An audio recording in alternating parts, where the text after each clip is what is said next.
Uh, Good afternoon, everyone. I believe that we just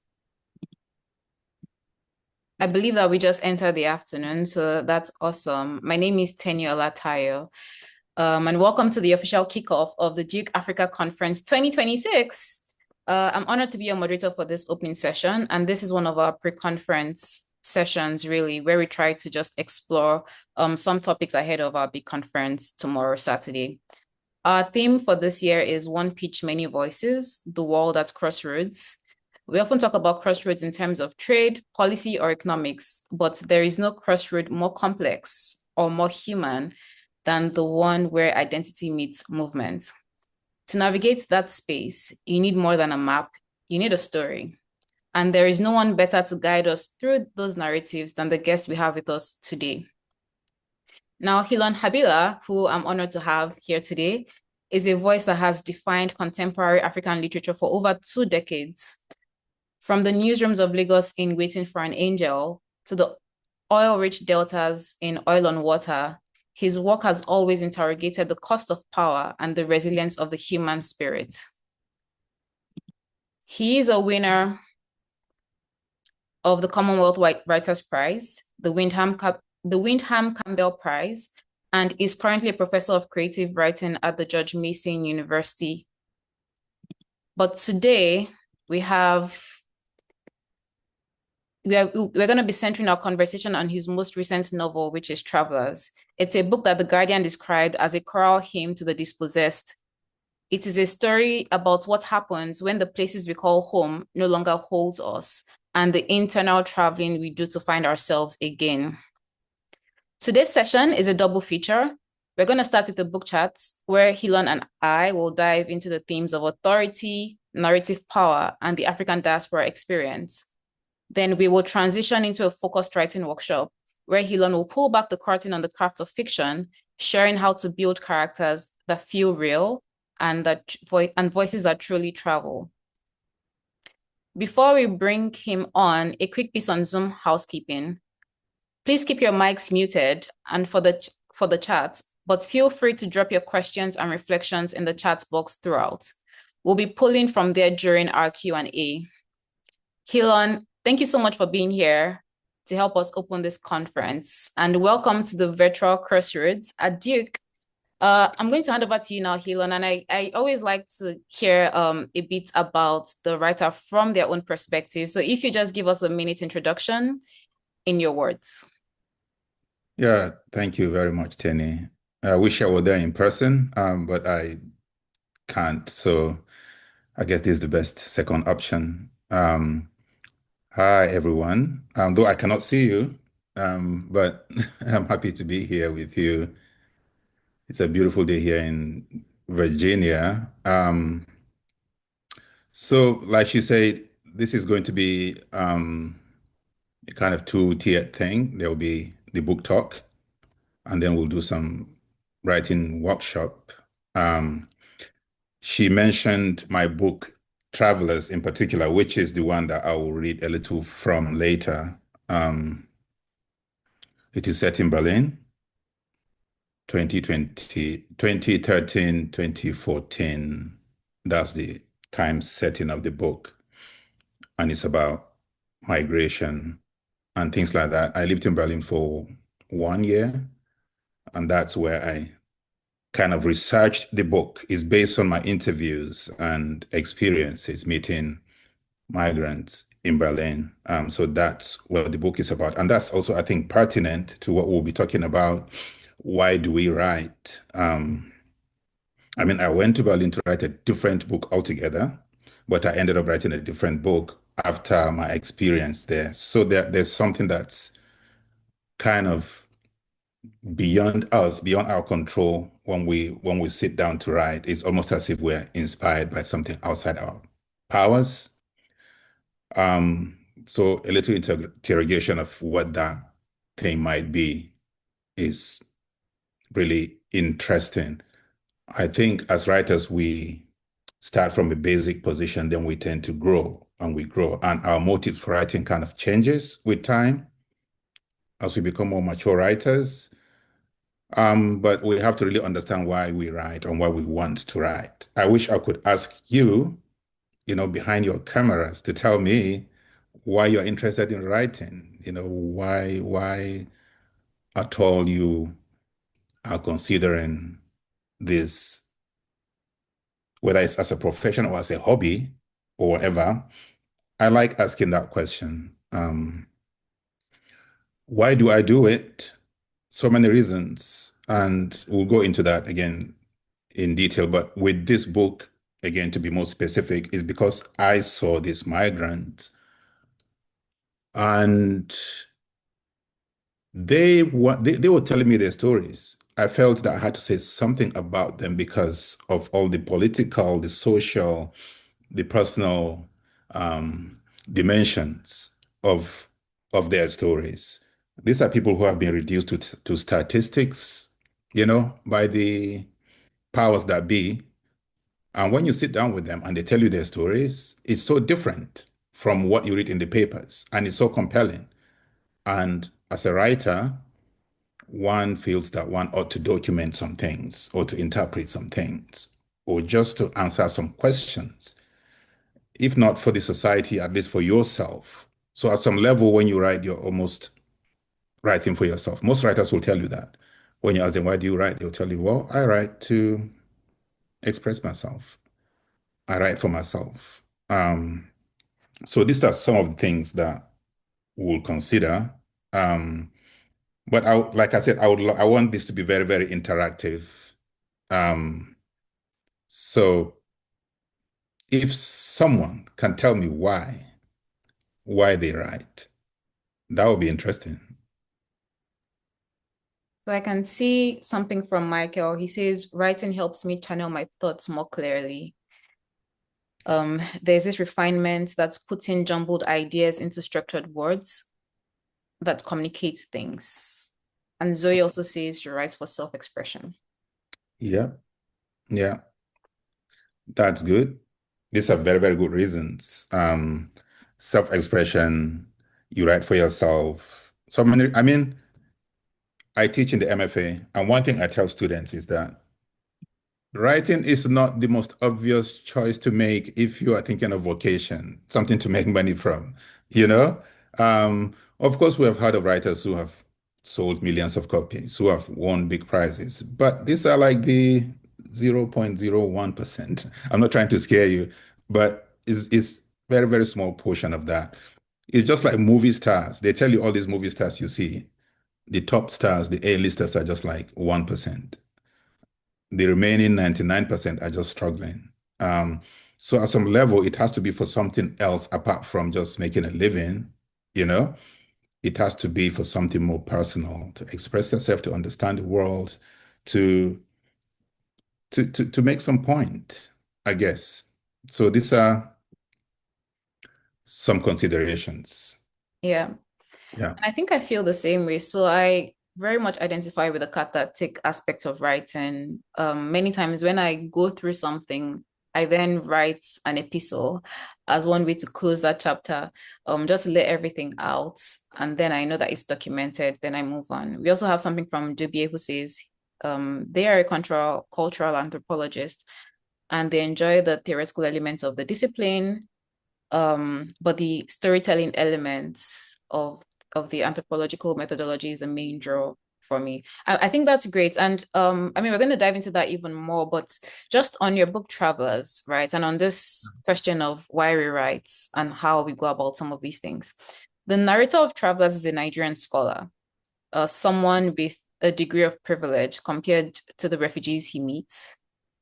Why did you choose an outsider insider to guide us through these stories? And how does his own authority as a storyteller change as he becomes more entangled in the lives of others? Yeah, definitely. There is some degree to which every work of fiction has some element of the writer in it. So there's that experience of Berlin as an outsider, which I was trying to channel through my character. I was there as an outsider, you know, like a visible outsider. And it's the same experience for my character and also for the other characters that are in the book. And what is travel but not being an outsider?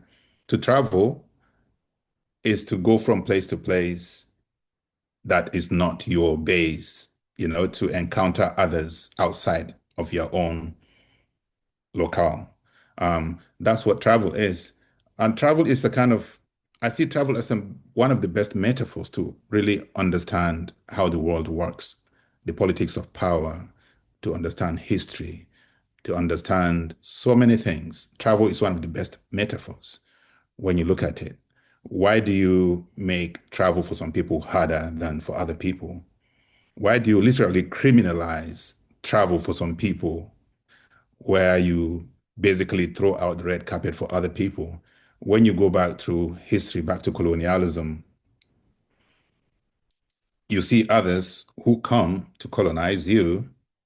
They didn't need visas. There were no obstacles in their paths. Basically, they were there as conquerors. And now time has changed.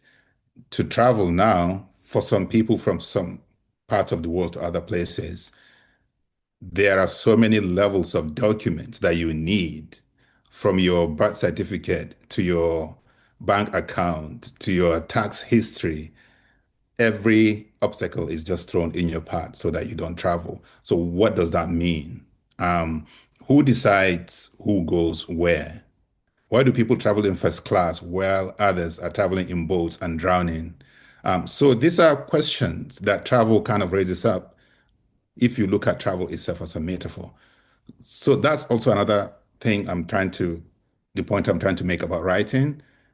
You have to find a handle through your writing to understand the world. Writing becomes a tool for that kind of interrogation. I mean, you can do that with any other profession. You could be a photographer, you could be a lawyer, and still use your trade or your vocation to understand the world. But writing is one of the best, I think, because it deals with words, it deals with character, it deals with politics, it deals with all these things within one discipline. So for me, in this book, that's what I tried to do to really understand all these factors that I mentioned. And you can go on and on. I haven't even touched the surface of it yet. I just use some basic examples. There's also what makes us human. Why are some humans more important than other humans? Things like that. Yeah, I don't want to keep going on and on, but that's, Yeah. that's just some I examples. really related to the, yes, thank you so much. And I really related to the central character because I spent some time in Italy some years ago.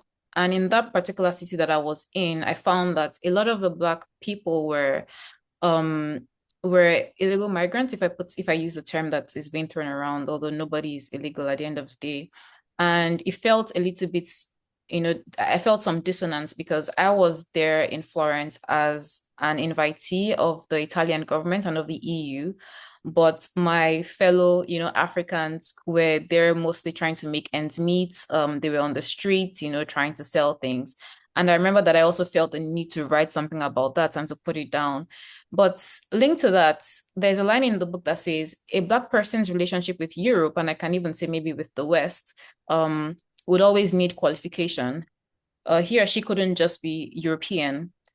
How do your characters navigate that constant need to explain their origin? And do you think the diaspora ever reaches a point where they no longer have to justify their presence in the West? Yeah, good point. I mean, I wrote that line deliberately because of the idea of outsider, insider, especially in Europe, I mean, you could be a Black person in America and it's normal because there are historically, going back hundreds of years, Black people who are American. Um, Same with lots of other countries, but Europe seems to be that little enclave that's sort of resistant to indigenous um, Black people. So you almost always have to explain, oh, I'm coming from here. I'm not European. Because the general understanding is that European means to be white, you know? So there's that. And the question is, why is that? Why do we in this age and time need to always explain who we are or what we're doing in a place? Can't we just be, you know? I know I'm being idealistic. I know I'm being kind of theoretical. The world doesn't work like that. But that's what fiction is about, is to be idealistic, is to imagine the perfect, the utopia, if you like, and to push that idea so that you are trying to create change. And to create change, you have to imagine the ideal and kind of try to push society in that direction. Um, because at the end of the day, we're also talking about documents of travel. So you're saying who decides documents? Why do we need to have something called a passport to travel? Why can't we just wake up and just travel? You know, that's the way it used to be. You didn't need to have all that. But with colonialism came the nation states and borders of countries which were drawn in Europe, not in Africa by Africans, but these borders were drawn in Berlin in 1884, the Berlin Conference. That's what decides what Nigeria is, what Angola is, what Cameroon is by borders which were drawn in other places. And to cross that border, that kind of arbitrary, artificial border, you have to have these documents. So when you interrogate history, these things were created deliberately with time. It's not as if they were there. Um, yeah, that's kind of being political. Yeah, yeah. Um, I mean, still on that note, there's this notion of, imperfection and how to still tell stories. So you mentioned somewhere in the book that sometimes poets have to be imperfect so their poetry can be perfect. I found that very interesting and compelling. And it goes back to this idea of being the how did this exceptional black person, right? And a lot of us in the diaspora feel that pressure where we feel like we are accountable for the reputation that all of our fellow, Africans or nationals have. But then my question on that is, many Africans feel the pressure to be perfect, representatives or spokespeople for the continent. How has your own relationship with that expectation evolved over your career? That's interesting. And to go back to my book as an example, I created that character who, like you said, is living inside that privileged bubble. He was so to kind of give you a little context. He is in Berlin because his wife is a painter who has been granted a residency, a writer's and artist residency in Berlin for 1 year. So he goes to Berlin with her. So they are living in that privileged bubble compared to other travelers from Africa who have to explain their presence there. So that's also what I experienced as a writer when I went to Berlin. Basically, you know, the red carpet is thrown for you, and you belong to a certain bubble in society. And when you step outside that bubble, you begin to see that it's not the same for everyone. There are different ways that people are treated based on that. So it the bubble kind of protects you. So that's basically also how I came to America from Nigeria through England, literally invited, by the British government to be a writing fellow at the University of East Anglia after I won a writing competition in Nigeria called the Cain Prize. I was offered the Chevening Scholarship, which they usually give for 1 year, but they gave me Chevening for 2 years. It was unheard of. I know you also are a Chevening fellow. It's for 1 year, but they gave me 2 years. So there are people like that. And from there, of course, I moved to America when Chinua Achebe invited me to be the first Chinua Achebe fellow at Bard College to work with him. And from there, I started teaching here. So the point I'm trying to make is that I never felt that pressure to explain myself or to be a model person because my position is already that kind of privileged. But that is not the case with other people that you see every day on the news or you meet on the streets. And then the question is why? Why is that? Why does society create all these things? Um, yeah. Yeah. I feel like things are, it doesn't feel like there's a lot of light at the end of the tunnel at this at this point. Things are probably gonna get worse before they get better due to some of the rhetoric that we have around. Up until recently, we thought Europe was the next frontier for the battle against immigration, but Europe has now been superseded by North America to an extent. I have one more question for you, and from that, we're going to open up to the audience and also hear from Helon about writing characters. You mentioned something in the book, so the idea that every departure is a death and every return a rebirth. Now, for the millions of Africans currently at a crossroads, and a lot of us on this call find ourselves also at this crossroads where a lot of us are maybe based in the US and asking questions about how long we're going to be here for. So, whether by choice or necessity, we're at these crossroads. Is a true return ever possible, or are we all destined to be permanent travelers even when we go back home? Yeah. There's the quotation at the beginning of my book is from the philosopher, German philosopher. I'm trying to remember his name. It's Adorno, Theodor Adorno, from his book Minima Moralia. And this is what he said. It is part of morality not to be at home in one's home. It's it's kind of a spiritual reflection on the state of human being in this world, that it is part of morality not to be at home in your own home, which means there's no home. Home is just temporary. We're always moving from one home to another, and home is where you find yourself. Ideally, it should be wherever you feel comfortable, wherever you are, welcomed and respected and received well. That is home. So much so that you should always aspire to move away from home and to create new home and to keep interacting and growing. To travel is to grow, is to change. So is there a return? I'm being very abstract now, very philosophical, because to return means to go back to that state of ignorance. Yeah? Or maybe to go back and try to teach people that you left back home all the things that you learned while you were traveling, but you are never back because you have changed. And when you were away, home has also changed.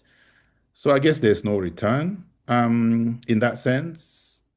I don't know if people agree with me on that, but that is for me the way I look at it in a kind of philosophical sense. It is part of morality not to be at home in your own home. Yeah. Hmm. Thank you for sharing those comments. So we're going to pivot very quickly to questions from the audience. And I'd like to start with Amanda. Amanda, you sent some questions in. Would you like to ask them directly? I mean, if not, I can read your question. Go ahead and read what I said. Thank you.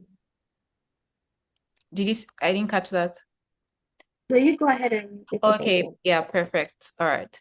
So Helon, Amanda has a question. She says, what does it take to make an author one who cannot be defined or whose works cannot be easily defined? Sorry, can you repeat that? So she says, what does it take to make an author one who cannot be defined or whose works cannot be easily defined? So, I mean, she has a second question, which is linked, which is that what goes into blending genres and transcending traditional categorization? Yeah. Okay, I understand the question now. It's more to do with marketing when you go into defining what genre is or what kind of writing is. For a writer, it's all the same. You know, when you sit down, you're facing a blank page, whether you're writing poetry or drama or prose narrative, whether you're writing sci-fi or kind of literature with a capital L, you're facing the blank page, you know? I know there's this kind of categorization and sort of elitism, if you like, when it comes to literature. There's kind of literature with a capital L and literature with a small l and all that. But I tell my students, whether you're writing science fiction, whether you're writing African futurism fiction, whatever you're writing, I just want you to understand the fundamentals of writing. How does character work? How does plot work? How does dialogue work? How does scene work? All these things. If you understand them, then you can apply it. Whatever genre you want to write is your own business, but you have to master the fundamentals. And to some extent, it's the marketers, the publishers who decide, oh, this science fiction, this travel fiction, this all these things. Try first to, before you can define yourself as this kind of writer, try first to understand writing. I hope that's a good answer. Thank you. So to the audience, please feel free to raise your hands if you have a question, or you can type your questions in the chat. Helon, I'll ask you one question that I have on my mind, and then I'm going to sort of, or let me take Dennis's question first. Dennis, would you like to unmute and speak? Yeah, definitely. Okay. My question is based on your statement to travel is to grow. So in your experience so far, what kind of growth matters most when you travel? Is it personal? Is it cultural? Is it intellectual? Especially for Africans like us who are moving away from culture to a new culture to experience that. I don't want to be prescriptive, I don't want to say this kind of growth is better. All growths are good, I think. The people you meet change you, and it depends on your particular circumstances. There's no kind of cookie cutter kind of growth for all people. It depends on the people you meet, the experiences you meet, the requirements that entail the certain kind of change inside you. I think you can grow professionally, but the most important kind of growth, I think, is as a human being. You understand how society works. You understand that at bottom, we're all the same as human beings. We all deserve to be respected. We all deserve to be listened to. We don't deserve to be discriminated against. This kind of ethos that you pick up, the maturity, you understand that it's good to be professional, it's good to be on time, You shouldn't come to meetings 15 minutes late like we do sometimes back home. So these are the kind of ethos that you pick up as you travel and you realize that the world is a serious place, and you try to bring back that kind of understanding of the world when you return to wherever you're returning, to be really, really professional. I think that's something that I have picked up. If there's one thing I can tell you that I've learned, is to just be serious about things in this world that sometimes people take for granted or are not serious about, or we just are so kind of laid back about. Okay. In Germany, for instance, you have a meeting at 4 o'clock. You go at 4 o'clock, you are late already. They say that if you are 15 minutes, if you go to meeting 4 o'clock, if you're 15 minutes early, you're late already. That's a saying that actually they take very seriously. So these are little things that you may not even realize how important they are, but when you inculcate them based on your travels and people you meet, you realize that you have changed already. Yeah. Amanda, you have a question. Yes, I do. So this is like a very specific question. How do you handle like characters? If you want to play around with an idea that you have extreme opinions on, how do you handle your characters such that you have opposing voices? And do you always have to resolve the opposing voices? Do you leave it to the audience to ultimately be the judge, or you try to resolve these voices when you are writing? In your writing, how have you approached opposing ideologies, and how do you toy around with them? Yeah. Yeah, writing is about conflict, storytelling is about conflict. You try to create, like you said, opposing voices. It's always dialectical. There has to be more than one view in a story to make it really convincing. Do you have to resolve everything? It's good to have a resolution at the end. We always say that, a plot needs to be resolved. There's a there's a, you have your introduction, you have your escalation, you have your climax, you have your falling action, then you have your resolution at the end. But not every story needs to be resolved in a kind of neat, tied with a bow kind of resolution. Sometimes when it's too conveniently resolved, it looks too artificial because real life is never that perfectly resolved. So sometimes it's good to have a little ambiguity at the end of your story to leave things a bit open for the reader's interpretation, um, but not in such a way that the reader goes away unsatisfied, you know, but you raise certain issues, you raise certain questions.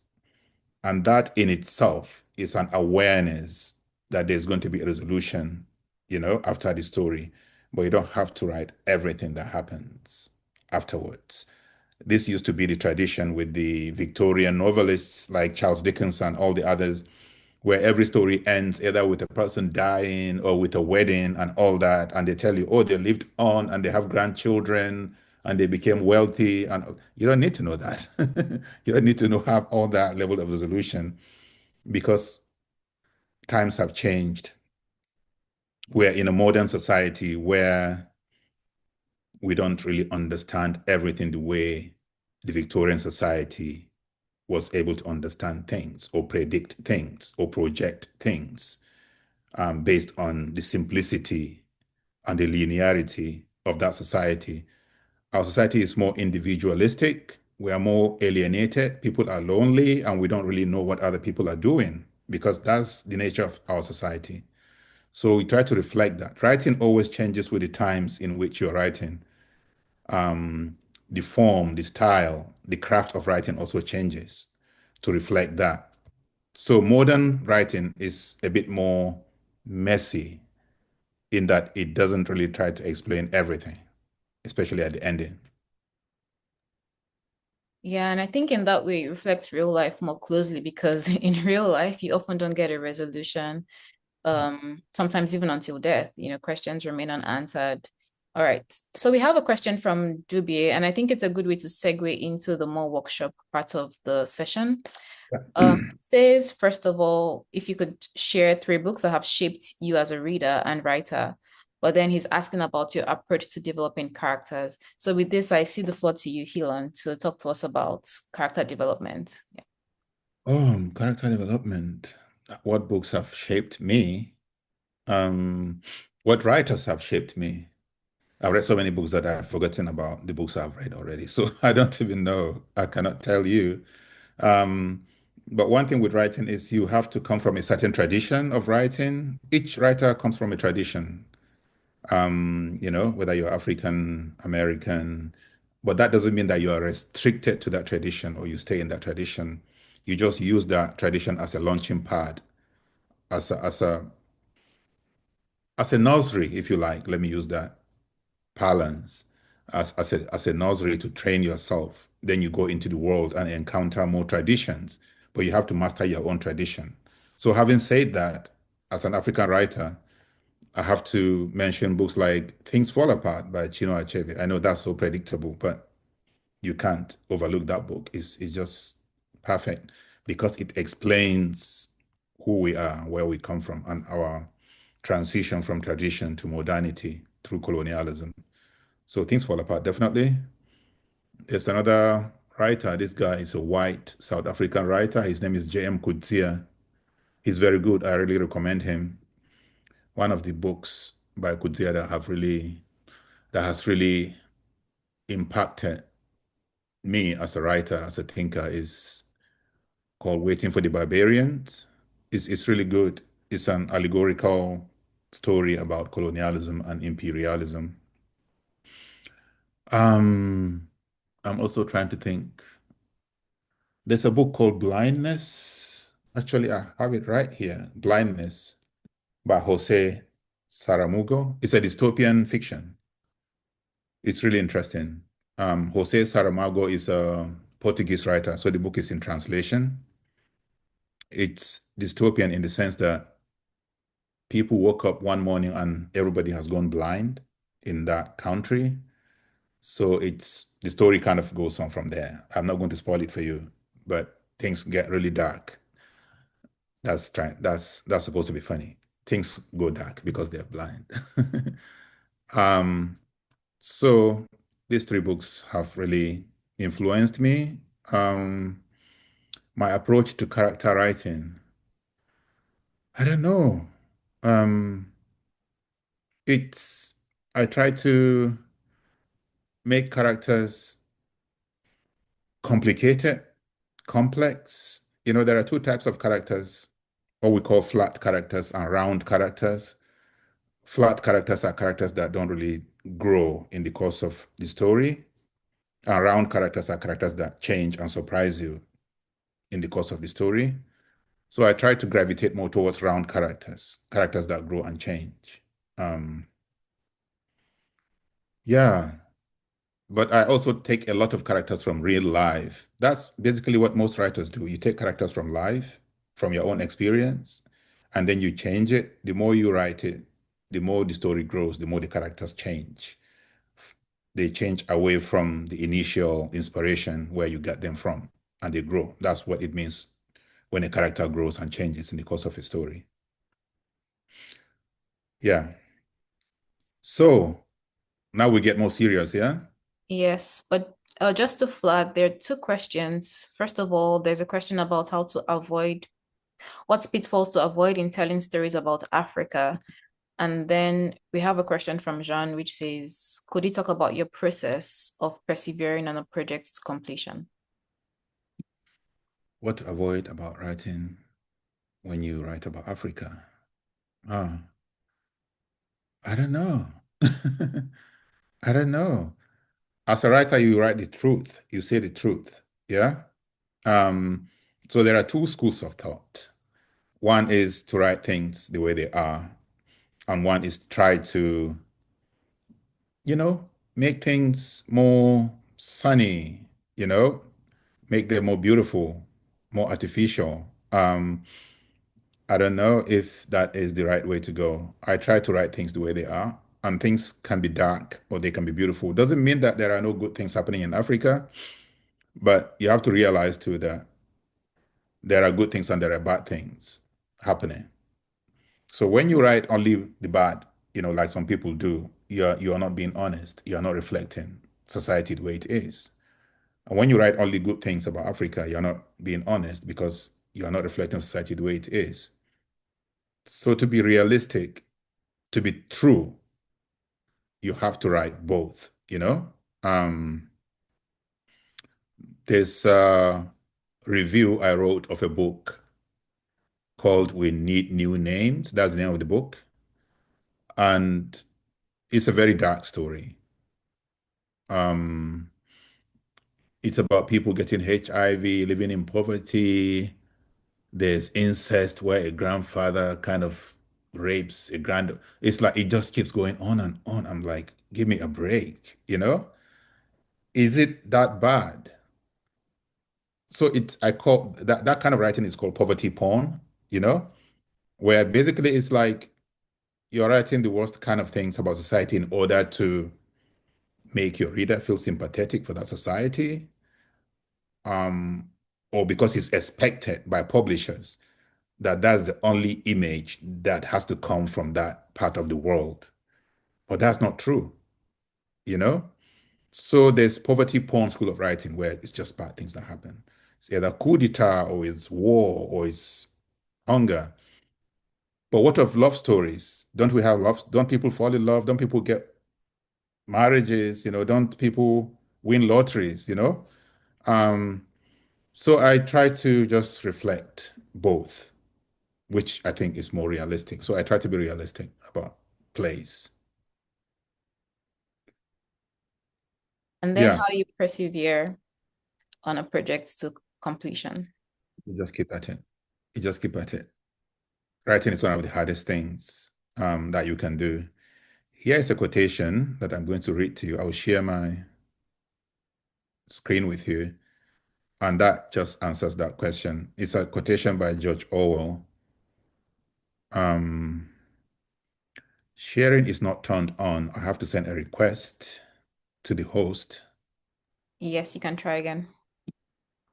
Okay.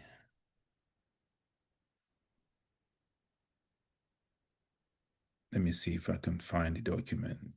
Desktop.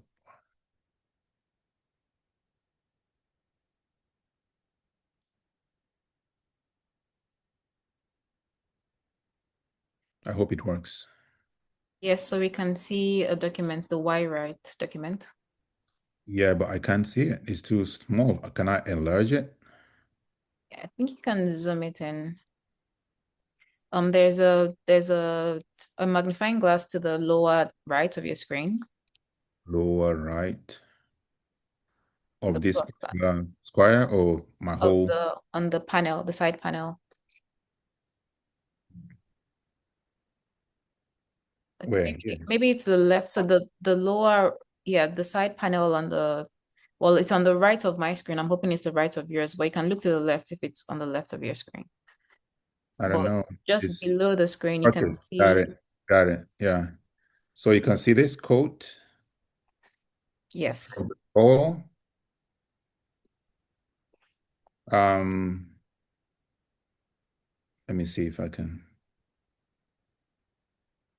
centralize it. So perfect. writing a book is a horrible, exhausting struggle, like a long bout of some painful illness. One would never undertake such a thing if one were not driven on by some demon whom one can neither resist nor understand. For all one knows, that demon is simply the same instinct that makes a baby's call for attention. And yet it is also true that one can write nothing readable unless one constantly struggles to efface one's own personality. So this is a quote from George Orwell. I don't know if you remember Orwell, who wrote 1984. So writing a book is a horrible, exhausting struggle. There's no better way to put it. It's not easy. That's why there aren't that many writers writing, because it's not easy to write a book.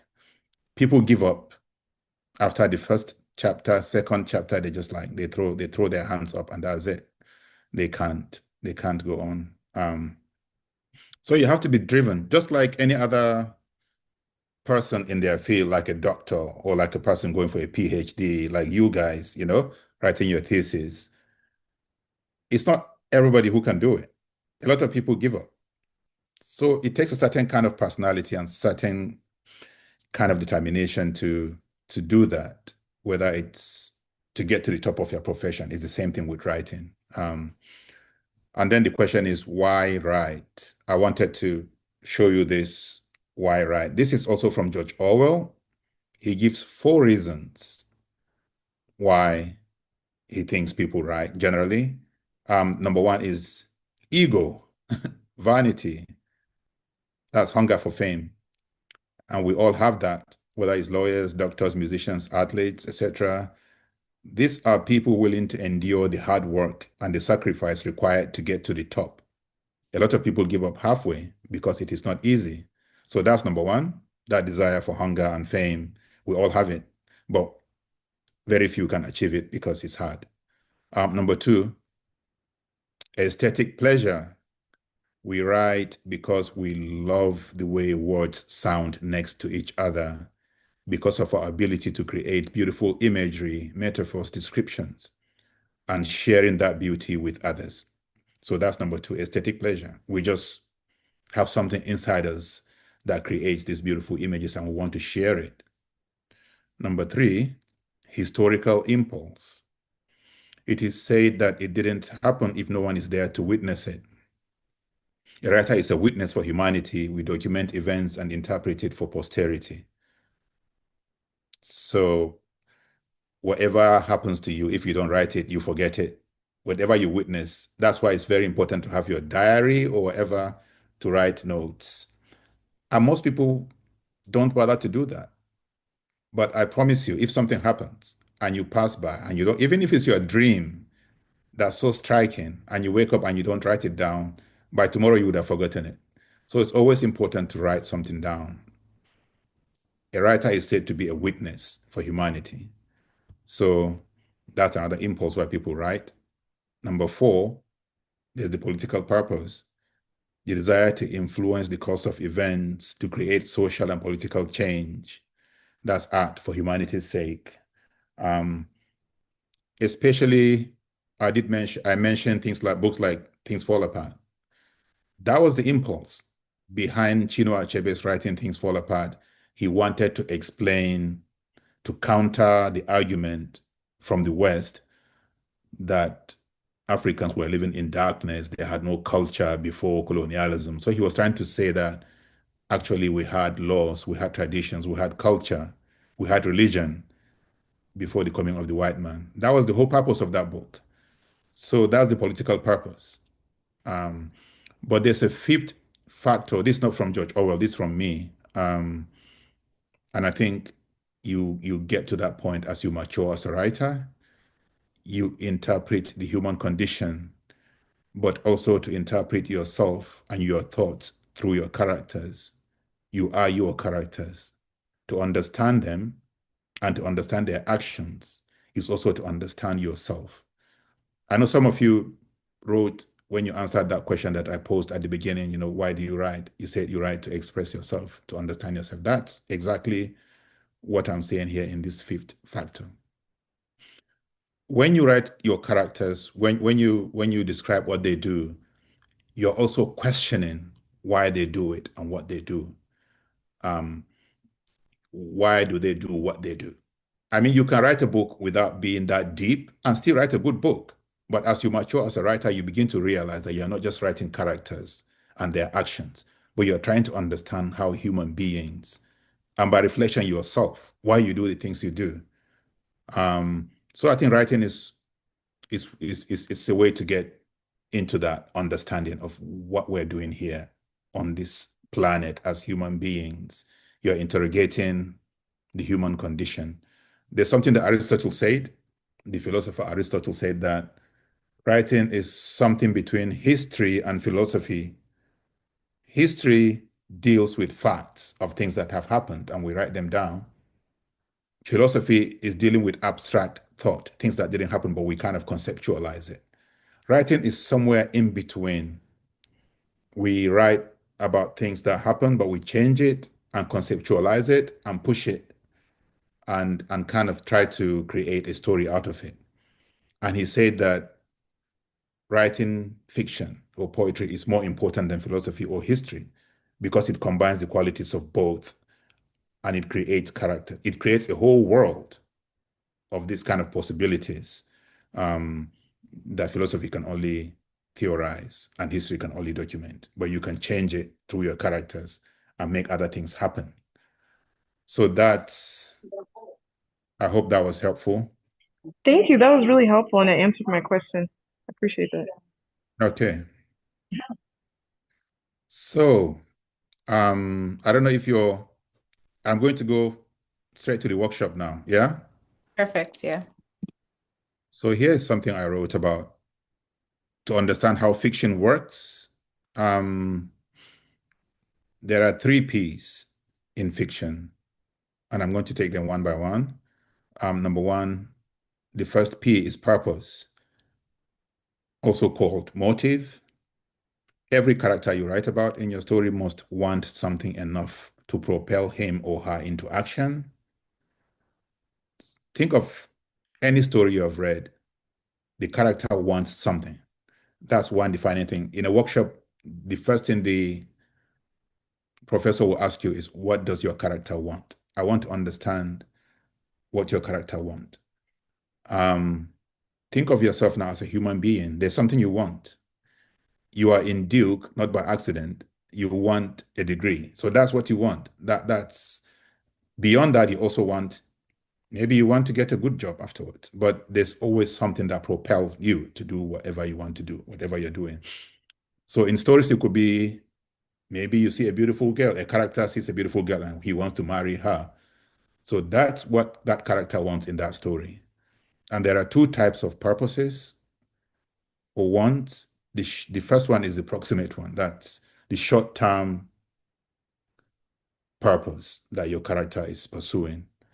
So let me give you an example. If the long-term goal is for him to get married, the short-term one would be, oh, I want to get a job so that I can marry. He gets the job. The next purpose is, I want to buy a house so that I can marry. Next one is, so the short-term purpose changes as the story goes along, but the ultimate one is that he wants to marry.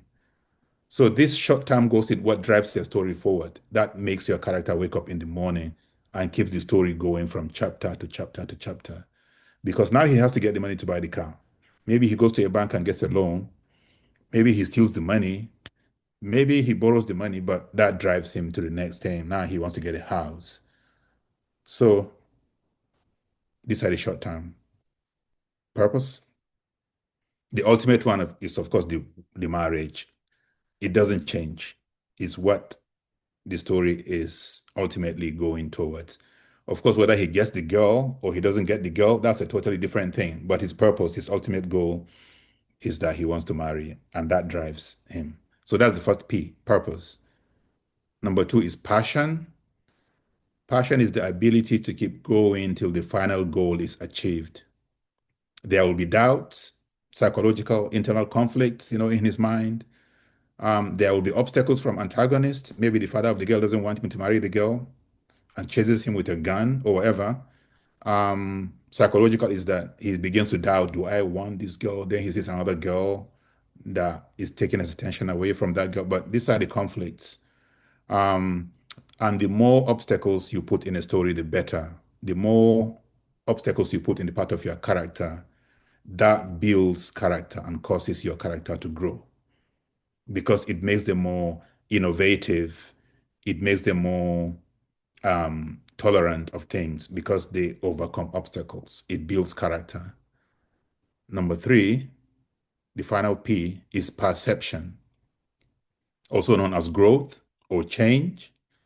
Your character cannot be the same person they were at the start of the story. At the end, they cannot be at the end the same person as they were at the start of the story. Their experiences along the way has matured them and made them change. The growth is especially more powerful if the character realizes something about themselves that they couldn't see before. I hope that makes sense. It's every story we ask at the end, has the character changed? Has the character grown from what they were? It's just like travel. You leave home, you meet so many things, and those things make you grow. But what kind of growth are we talking about? Perception is a very important word because it's not just that you understand the world better, but you understand yourself better. That's really the kind of change we're looking for. When you have internal growth or self-perception, when you question your own motives and you question what you do, that's real growth. So these are the three P's in every storytelling. And I challenge you to look at every story you have read, every short story or novel or movie. You will see that those three P's, the character wants something, they have to have the passion to pursue that something, they overcome obstacles to get that thing. That's what we call plot twists. You keep throwing obstacles in their path. Then at the end, they understand. Maybe they get to that point of the story that, oh, I don't even want the girl anymore. She's not my type after going through all that struggle. So that is perception. That's growth. Now he sees that this girl is actually not even worth his time, which is a surprise ending, yeah? Because we thought he was really doing all these things to get the wife. But then he realizes that is not the girl I want. Any questions so far? No questions. So, Amanda has a question, and then we have another one in the chat. okay, Amanda? Okay, hello. Yes. Can you hear me? I can hear you. Yeah. Okay, so listening to you, I get the impression that when you start writing, you have an idea what you want your characters to look like or what you want your characters to be. I don't know. Do you ever with the backdrop that you've given, do you ever have a situation where your characters actually lead you? So you are not necessarily, yes, you're the one writing the story, you're the one determining everything, but then as you go, your characters lead you, and then they even surprise you in ways that you did not expect. So you still see change, you see growth and all of that, but then the character leads you on as opposed to you leading the character. Perfect. That's a beautiful question. That is exactly what makes writing so interesting and challenging, but what makes it fun as well, because you thought you had a character. Like I said before, you may borrow a character from real life, maybe your friend, whatever. You put them in a story, but by the second, third, fourth chapter, they begin to change. And you realize that's what we call your character is now growing and changing. They become their own person. And you, as a writer, is surprised. They take you by surprise. And now the story has its own dynamics and its own laws of physics, if you like, that regulates that story. And that's what makes it so compelling to write and also to read, because the characters just have their own inner dynamic.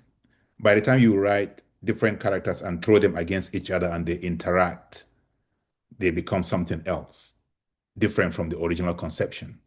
So that's when you know that your story is working and you're really having a character that's alive, that's not dead and flat. Yeah. So in the chat, Yara is asking, that some people carry powerful personal experiences and life stories that they feel compelled to share with the world, but they do not see themselves as writers. What first steps would you recommend for them? Sorry, people who have experiences they want to share, but they don't see themselves as writers. Yeah. Okay. Yeah, I mean, there are different ways to express yourself. It doesn't have to be through fiction all the time. I mean, you could be a poet, you could be a musician, you could be a photographer, there are so many things. Whatever trade you have is your way of interacting with the world. See, there are two things you can do in this world. You can go through the world earning money till you die. You'll be a happy person. You'll be a happy person. No problem with that. You can be a lawyer and make a lot of money. You can be a photographer and make a lot of money. Or you can be a lawyer and use that law to really interact with the world and understand the world and try to change the world. You have reached a different level now. So it doesn't have to be only writing. You can be a musician, you can be an athlete and use that trait of being an athlete to change, to impact other people, not just to run and make money, but to really see it as something else. So you are a kind of evolved human being. And that's the point I'm trying to make. Literature leads you in that direction because by its very nature, you're writing about the human condition. So it's faster with it because that's the inner mechanism of writing. It's about questioning the world. So it's a kind of shorter way of getting to that heightened state of being a human being through writing. Um, I'm not privileging writing as the ultimate profession, but it's a very good way to really interrogate if you really want to question and understand the Yeah. world. Yeah.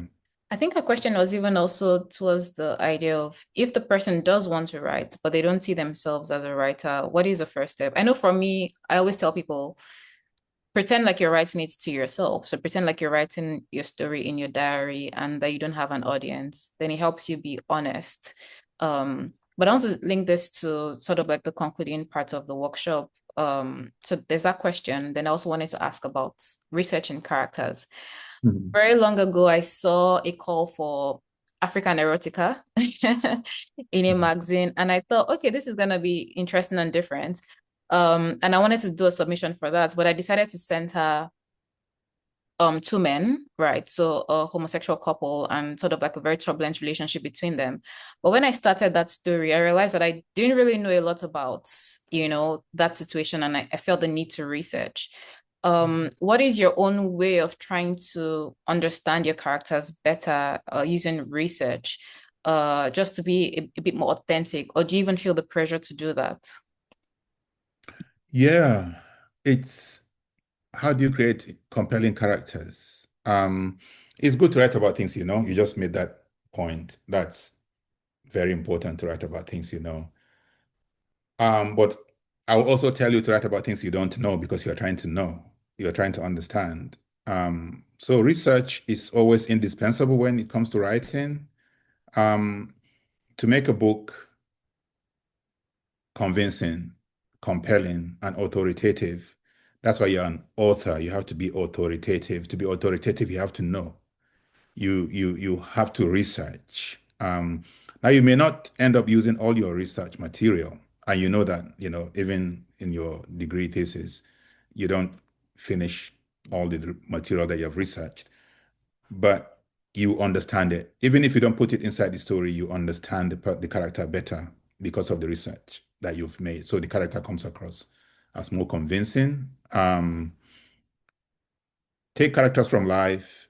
Some of the exercises I give my students is, you know, go to a Starbucks, sit down, listen to conversations, and go home and write about it and imagine these people and imagine them how they are outside the Starbucks at home, you know, just from based on their interactions and the things that you overhear. Writing is about imagination. You really have to play with your imagination and let your imagination grow. Um, how do you write if you are not a writer, if you don't see yourself as a writer? Well, you train to be a writer. You know, we are not born writers. The more you read, the more you engage with it, the more you take workshops like this, you really understand. It's like any other profession again.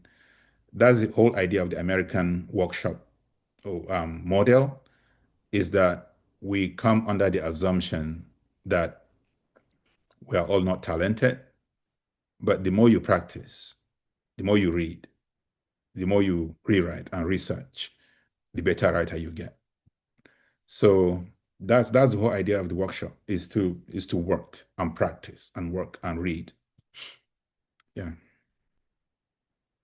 All right. So, I mean, do you have any concluding comments from Um, the room? Concluding, I wanted to give you an assignment to do an exercise. Okay. Yes, we um, still have some time for that. yeah, so I'm going to share my screen again with you. Here we go again. I hope I get it. How did you enlarge that again? Yes, from here. No, that's not the document I'm looking for. Stop share. So I think it was a Word document that you had up just It now. was not a Word document. Yes. So here, scene building. When you But we can't see your screen, Helon. cannot see my screen. No. Okay. Let me go back to Zoom and do screen sharing.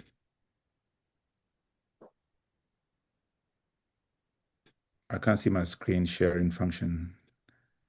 If you have it minimized, you may not see it. You have to expand it up. Okay. Here we go. Okay. Now, So I think you can just drag this upwards or maximize it. It's Microsoft Word. maximize it from Yes. So the three dots on your at the top left of the box. which I don't seem to have. So there are three gray dots. One of them, if you hover on them, would be a maximize. To the yes, if you move your yes to the left, just here. Because I can't see the three dots on my. A three, well, I call them three. So three gray circles. You know what? Let me just Pull it up. pull what up.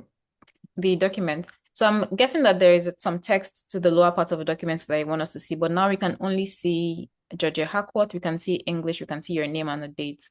But if you Oh, no, drag the that's file up, then we can not see what the I'm rest of it. trying to share. That's a different document. Oh, You I know what? see. Let me just explain. Let me Okay. just explain to save time. I'll just Yeah. explain scene. The exercise I wanted to give you was it's about scene building. So to write a story, basically the building blocks for a story are scenes. Yeah. Each chapter is broken into scenes. A scene, the best way to describe a scene is in terms of action and setting.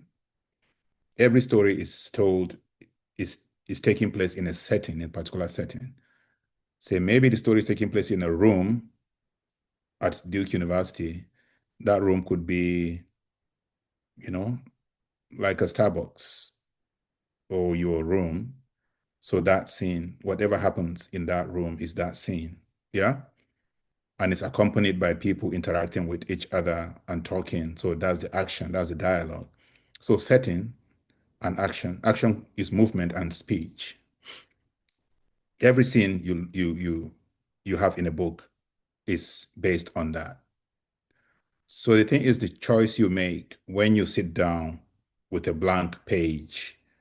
What do you choose to put on that page, in that scene, in that room? It's a choice that you make as a writer. And the analogy I can give you to that is, again, film or theater. In a theater, on stage, the stage is blank and the director decides to put the props and the people. So when you write on a page about a scene, maybe two people are talking to each other in a room. You decide to describe the room. Are there photographs on the wall? Is there a table? Is there a chair? Whatever you put there is deliberate. It's your choice that you make. You are populating the scene by deciding what to put in that scene. And every object that you describe, whether it's a picture on the wall, has a function in this. You're doing it for a reason. It's not, you're not being forced to put it. It has some relevance to that scene. Maybe you're trying to tell the reader, oh, that's a picture of the father of the person on that wall. So you populate the scene. That's just the point I'm trying to make. Whether you're describing a person who is walking on the street from point A to point B, you are also describing what he sees, whether it's a tree, whether it's a house, whether it's a dog that's passing. And with the way the character interacts with whatever he sees, we understand the character better. Yeah? Maybe the character is passing on the street and he sees a dog walker. Then he stops and talks to the dog walker. Maybe you're trying to tell us that he likes dogs. So you're telling us an aspect of that guy's character. So whatever happens in a story is not randomly happening. It's for a reason. Maybe he sees a tree and he stops and admires the tree. Now we understand that he's a tree lover. He loves nature. Maybe it has some relevance to his character. So all these things are important. Exercise I'm going to give you is imagine a person going from point A to point B. We have to know what they're going, that's their purpose that they're going for. We need to understand maybe they're going to the bank. Maybe they're coming from their house. So try to describe what they see. Maybe 3, 4 objects. Maybe they see a building. Maybe they see a person with a dog. So I want to understand the character based on what they see and what they think about what they see. Does that make sense? It makes That, sense. yeah, that's a very good exercise. It's called the Flaneur exercise. It's not as random as it might sound. It's about, you can actually tell us a lot about the character from the moment they leave the house and get to that bank that they're going to by what they see and what they choose to see. Because there are so many things, but there are some things that catch their attention, and that thing tells us something about them. So whenever you sit down to write, think carefully. You have a blank page, you have a blank scene. What you put on stage is very, very important. You have to be deliberate about it. You have to be conscious about it. You have to be intentional so that you see your own character and the reader sees your character. You can take it home and do it. You don't have to do it now, but that's one good exercise about scene building. And the way they speak, even if there are two people in the room, how do they sit next to each other? Do they go far apart from each other? Do they come close to? That says something, yeah? It's, do they turn their back on the other person? You're always trying to say something. So dialogue is not just words, but also gestures, the way people stand next to each other, the way they try to dominate by standing or sitting, the way they turn towards the window when they want to avoid giving an answer to a question.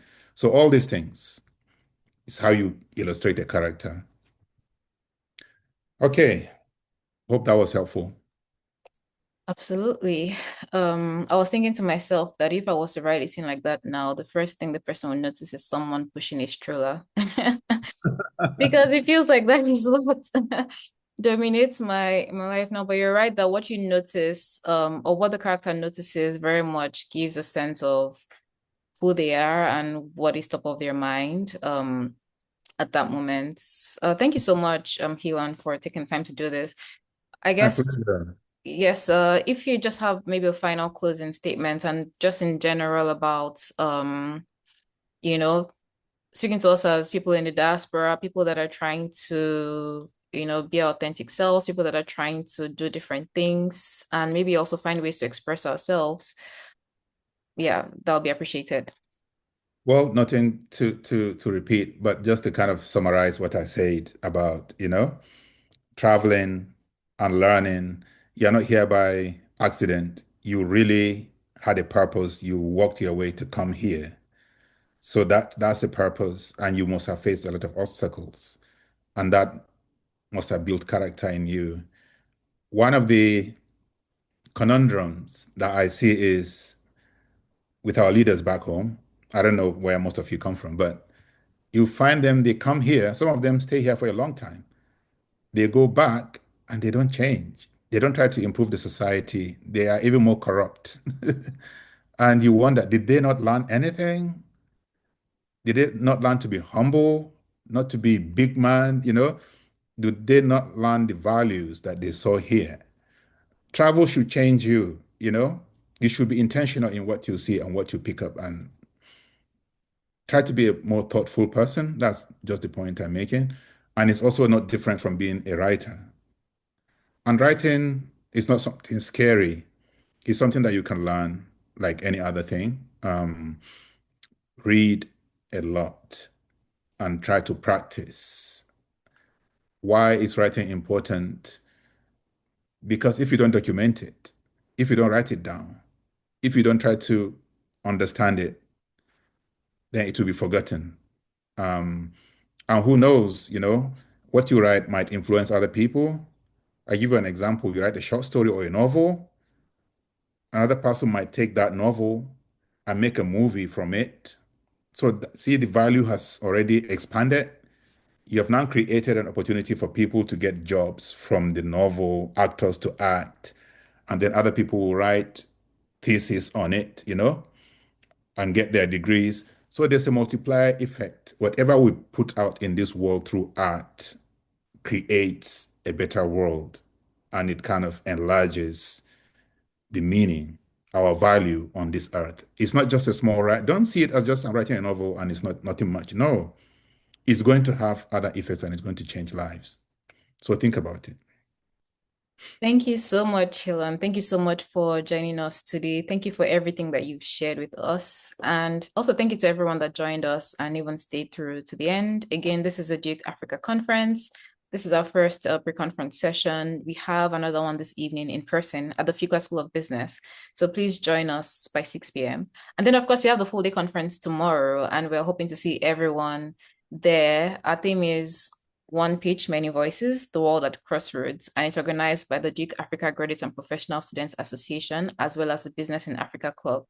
So thank you again, Hilan. Good to see you. And yeah, have a good rest of the Friday and see you this evening. Yeah. Thank you. Bye. Thank you.